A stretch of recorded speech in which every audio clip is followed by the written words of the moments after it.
Hi friends, welcome to my channel. ఈరోజు eggless vanilla mug కేక్‌ని ఎలా తయారు చేసుకోవాలో చెప్తానండి. అప్పటికప్పుడు కేక్ తినాలనిపించినప్పుడు చాలా ఈజీగా 1 మినిట్‌లోనే కేక్‌ని ప్రిపేర్ చేసుకోవచ్చు.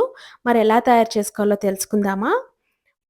ముందుగా ఒక మగ్‌లో 4 టేబుల్ స్పూన్స్ మైదా యాడ్ చేస్తున్నానండి.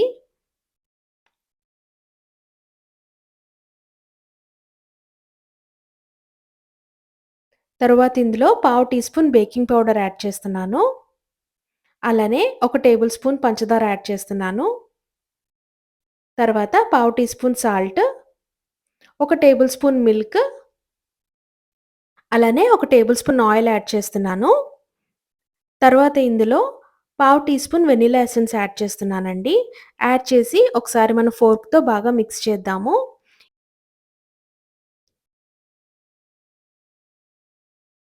ఇక్కడ థిక్ కన్సిస్టెన్సీ ఫార్మ్ అయింది కదా!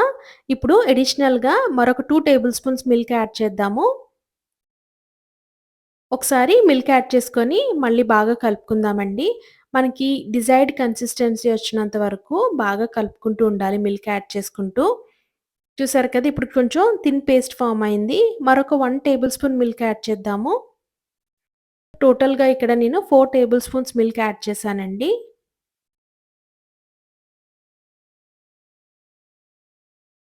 ఎక్కడ కూడా లంప్స్ లేకుండా ప్రాపర్‌గా కలుపుకోవాలి. మన కేక్ మిక్స్ రెడీ అయిపోయింది. ఇక్కడ స్మాల్ సైజ్ 2 మగ్స్ తీసుకున్నానండి. ఇప్పుడు మనం ప్రిపేర్ చేసుకున్న కేక్ బ్యాటర్‌ని 2 మగ్స్‌లోకి వేసుకుందాము. ఎగ్జాక్ట్‌లీ మన cake batter half of the mug fill అవ్వాలండి. మిగతాది మన కేక్ పొంగుతుంది కాబట్టి ఎగ్జాక్ట్‌లీ హాఫ్ వరకు మనం ఫిల్ చేస్తే సరిపోతుంది. ఇప్పుడు కేక్‌ని డెకరేట్ చేసుకుందాము. నా దగ్గర షుగర్ క్రిస్టల్స్ ఉన్నాయి. సో, షుగర్ క్రిస్టల్స్‌తో నేను కేక్‌ని డెకరేట్ చేసుకుంటున్నాను. యూజువల్‌గా మగ్ కేక్‌కి మనకి 2 టేబుల్ స్పూన్ షుగర్ పడుతుంది. అయితే ఇక్కడ నేను షుగర్ క్రిస్టల్స్ వేస్తున్నాను గాబట్టి, నేను ముందు కలుపుకునేటప్పుడు 1 టేబుల్ స్పూన్ షుగర్ మాత్రమే వేశానండి.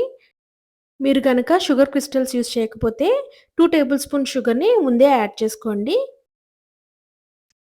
డెకరేషన్ అయిపోయిన తర్వాత ఇప్పుడు మనం ఈ మగ్స్‌ని మైక్రోవేవ్‌లో ఉంచి ఒక 1 మినిట్ హీట్ చేసుకుందామండి.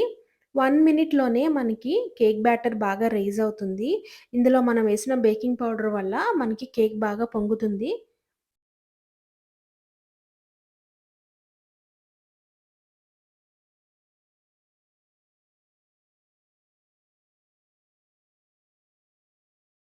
ఎంతో easy eggless vanilla mug cake ready అయిపోయిందండి.